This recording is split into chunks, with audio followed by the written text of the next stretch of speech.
उत्तर प्रदेश में 2022 में विधानसभा चुनाव होने हैं, लेकिन इससे पहले कांग्रेस को एक बहुत बड़ा झटका लगा है। पूर्व केंद्रीय मंत्री जितेंद्र प्रसाद कांग्रेस को अलविदा कहकर भारतीय जनता पार्टी में शामिल हो गए हैं। इसके साथ ही कांग्रेस की राजनीति में अहम भूमिका निभाने वाला प्रसाद भवन, जो शाहजहांपुर की कोठी के नाम से प्रसिद्ध है, उस पर तीसरी पीढ़ी ने कांग्रेस का झंडा उतारकर भगवा झंडा फहरा दिया है। शाहजहांपुर की कोठी कांग्रेस की राजनीति में देश भर में चर्चित रही है। यह कांग्रेस शासित प्रदेशों के मुख्यमंत्रियों का दरबार लगता था। जितेंद्र प्रसाद के दादा ज्योति प्रसाद कांग्रेस के नेता थे। उनकी परनानी पूर्णिमा देवी नोबेल पुरस्कार विजेता रविंद्रनाथ टैगोर के भाई हेमेंद्र नाथ टैगोर की बेटी थीं। सबसे पहले ज्योति प्रसाद 1969 में एमएलसी चुने गए थे। उनके निधन के बाद जितेंद्र प्रसाद के पिता जितेंद्र प्रसाद पहले एमएलसी चुने गए और कुछ ही दिनों में कांग्रेस की राजनीति के शिखर पर पहुंच गए। कुंवर जितेंद्र प्रसाद उर्फ बड़े बाबा साहब का जन्म 12 नवंबर 1938 को हुआ था।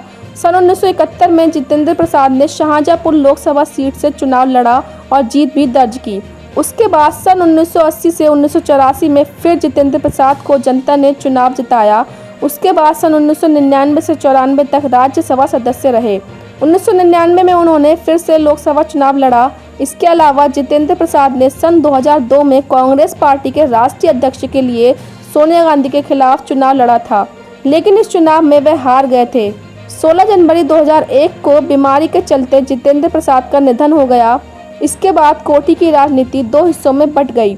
जितिन के चाचा छोटे बाबा साहब कुंवर जयेंद्र प्रसाद के बेटे जयेश प्रसाद कांग्रेस छोड़कर सपा, बसपा और फिर भाजपा में शामिल भी हो गए। लेकिन पिछले दिनों पंचायत चुनाव में बगावत के कारण भाजपा ने जयेश प्रसाद को भाजपा से निष्कासित कर दिया था। वहीं अब जितेंद्र प्रसाद भाजपा में शामिल हो गए हैं। साथ मैंने ABCD राजनीति की सीखी है।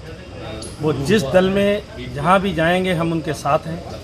उन्होंने आज कांग्रेस बहुत मुसीबत से, बहुत मुश्किल से छोड़ी, क्योंकि उनके 3 पीढ़ियों से कांग्रेस के संबंध थे। तो मैं तो स्वाभाविक उनके साथ हूँ। तो जहाँ भी हैं, जिस तरह से है वो जनता के लिए काम करना चाहते हैं। जनता के काम नहीं हो पा रहे थे, समस्याएं थी। नेता का काम होता है कि जनता के लिए काम करना। आज उन्होंने तय किया है, वो जनता के लिए तय किया है। क्या मानते हैं कि शाहजहांपुर सहित प्रदेश से भी कितनी बड़ी संख्या में जो आपके साथी लोग हैं शामिल हो सकते हैं? इसका अंदाज़ा लगा पाना बहुत मुश्किल है, क्योंकि पूरे उत्तर प्रदेश ही नहीं, पूरे देश में वो नेता थे और उनके साथ पूरे प्रदेश नहीं देश के लोग खड़े होंगे। और जिस दिन वो उत्तर प्रदेश में आएंगे तो उस दिन शायद एक इतिहास रचा जाएगा कि ना जाने कितने लोग कहाँ से आएंगे। हम लोगों को खुद का अंदाज़ा नहीं। बड़ा खुशी का दिन है कि माननीय जितेंद्र प्रसाद जी जैसा कद्दावर और उत्तर प्रदेश के ही नहीं देश के नेता आज भारतीय जनता पार्टी में ज्वाइन किए हैं। और उनके भारतीय जनता पार्टी में ज्वाइन करने से अब पूरे प्रदेश में भारतीय जनता पार्टी को बहुत बड़ा बल मिलेगा, बहुत बड़ी मजबूती मिलेगी। और उनकी पहचान उत्तर प्रदेश के अलावा पूरे हिंदुस्तान में है और युवा नेता हैं। पूरे हिंदुस्तान में भारतीय जनता पार्टी को बहुत बड़ी ताकत और सहयोग मिलेगा। क्या लगता है कांग्रेस की पार्टी के और भी जो यहाँ कार्यकर्ता हैं या पदाधिकारी हैं, उनकी भी उम्मीद है कि वो लोग शामिल होंगे? निश्चित।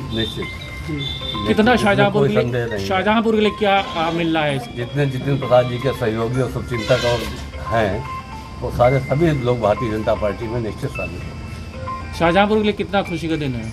शाहजहांपुर के लिए नहीं, उत्तर प्रदेश के लिए बड़ा खुशी का दिन है। शाहजहांपुर के लिए तो बहुत बड़ा खुशी का दिन है, लेकिन ये पूरे उत्तर प्रदेश के लिए बहुत खुशी का दिन है। कितना पुराना आपका साथ था और आज कितने दिन के बाद वापसी हुई आपकी? हमारा तो बचपन से ही और पूरी जवानी भर साथ रहा और आज फिर भी 60 साल के हम ऊपर हो रहे हैं तो हमारा फिर पुनः साथ आज से शुरू हो गया है और यह जीवन पर्यंत रहेगा।